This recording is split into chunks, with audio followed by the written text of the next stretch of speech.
पंचकुला में चौथी national ranking table tennis championship का समापन। मुख्य अतिथि के तौर पर सांसद कार्तिकेय शर्मा ने शिरकत की। सांसद कार्तिकेय शर्मा ने विजेता खिलाड़ियों को सम्मानित किया। विजेता खिलाड़ियों को ट्रॉफी और मेडल से सम्मानित किया गया। बता दें कि सांसद कार्तिकेय शर्मा ने खिलाड़ियों का उत्साह भी बढ़ाया। जीत हार खेल का पाठ है, हारने वाले भी कुछ सीखते हैं, कार्तिकेय शर्मा ने कहा। ताऊ देवीलाल स्टेडियम में ये चैंपियन आयोजित की गई थी।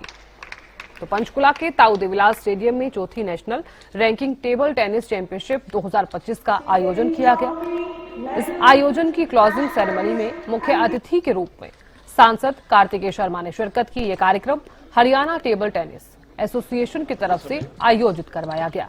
इस दौरान सांसद कार्तिकेय शर्मा ने महिला और पुरुष वर्ग के फाइनल मैच देखे। विजेता खिलाड़ियों को ट्रॉफी, मेडल और कैश प्राइज से भी सम्मानित किया गया। इसी के साथ ही उन्होंने भी टेबल टेनिस पर अपने हाथ आजमाए और खिलाड़ियों का हौसला बढ़ाया।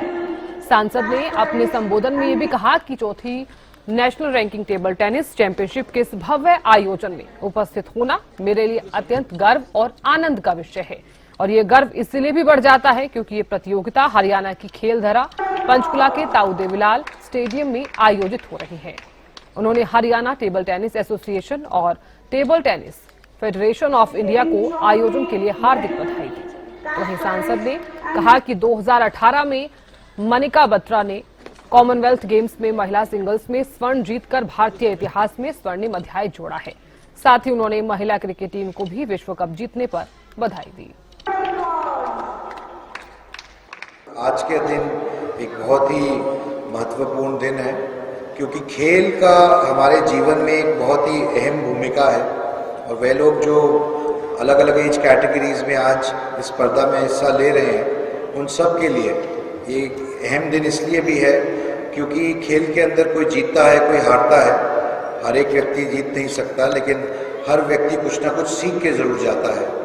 और ये जो सीख होती है, ये जो लर्निंग्स होती हैं, ये हमारे को जीवन में आने वाले समय में, चाहे वो डिसिप्लिन की बात करें या किसी भी एस्पेक्ट की बात करें, उस स्पर्धा की बात करें, उसके लिए हमारे को तैयार करती है। और मैं धन्यवाद करना चाहता हूँ, मेंशन करना चाहता हूँ मेघना अलावत जी का भी, जो टेबल टेनिस फेडरेशन की ऑल इंडिया प्रेसिडेंट हैं, और भाई दुष्यंत चौटाला जी जिन्होंने काफ़ी महत्वपूर्ण योगदान दिया है टेबल टेनिस को राष्ट्रीय लेवल पर ऊपर उठाने के लिए और उसको इंगित करने के लिए। साथ साथ ऐसे चैंपियंस, मनिका बत्रा जैसे चैंपियंस जो हमारे देश ने दिए हैं, और उन्होंने भी एक नया उदाहरण प्रस्तुत किया है परिश्रम का। मुझे याद है मैंने एक उनकी स्टोरी काफ़ी वायरल हुई थी, देखी थी, कैसे वो ट्रेन कर रही थी कोविड के दौरान जब परिस्थितियां भी ऐसी थी। तो ये सब हमारे लिए एग्जाम्पल होते हैं और ये एक मौका होता है अपने आगे बढ़ने का और अपने एक एग्जाम्पल सेट करने का, स्पेशली यंगर जनरेशन के लिए, युवा पीढ़ी के लिए। और मैं आप सबको जो आज सक्सेसफुल हुए हैं, जीते हैं, उनको भी बहुत बहुत बधाई देना चाहता हूँ और उनको भी बधाई देना चाहता हूँ जो शायद नहीं जीत पाए, क्योंकि जीवन संघर्ष है एंड हमें उस जीवन के अंदर प्रयासरत रहना चाहिए।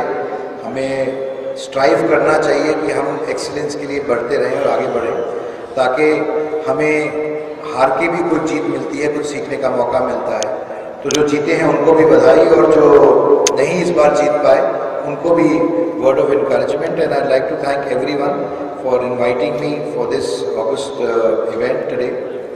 The government of India is also working very hard on trying to bring sports into the mainstream. बल्कि बहुत ही अच्छा उदाहरण अभी असम गवर्नमेंट ने भी प्रस्तुत किया। मैं भी हरियाणा सरकार के सामने ये बात रखूँगा कि स्पोर्ट्स को NEP के अंदर, न्यू एजुकेशन पॉलिसी के तहत मुख्य धारा में लाते हुए स्पोर्ट्स को एक सब्जेक्ट का दर्जा देना चाहिए, ताकि हमारे एथलीट्स जो इतना टाइम लगाते हैं वे सिर्फ उसको स्पोर्ट्स ना समझें बल्कि एक करियर ऑप्शन के तौर पर लें। तो वो ज़माना चला गया जब हम कहा करते थे कि खेलोगे कूदोगे तो होगे खराब, पढ़ोगे लिखोगे तो बनोगे नवाब। अब समय बदल गया है और इसका सबसे जीता जागता उदाहरण हमारी विमेंस क्रिकेट टीम है, जो अभी हाल ही